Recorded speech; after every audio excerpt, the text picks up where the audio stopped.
এই প্রথম কোনো যুবতী শরীরকে বুকের ওপর অনুভব করল অনিমেষ।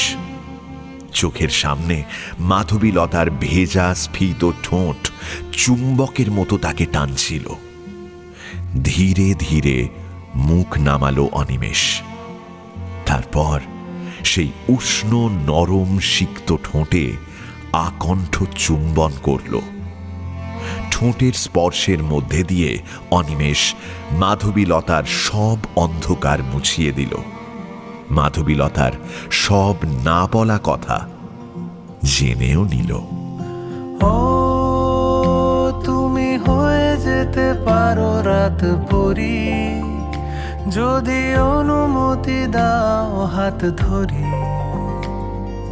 লুকিয়ে বর্ষা নামে ঘর ভেসে যায়, তুমি তো কখনো ভুল বোঝো না আমায়। দিন শেষে বৃথা সব আলোচনা, হতে পারে তুমি আমি দুর্ঘটনা।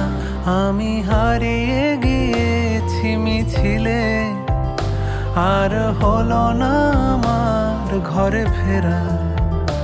আমি হারিয়ে গিয়েছি মিছিলে, আর হলো না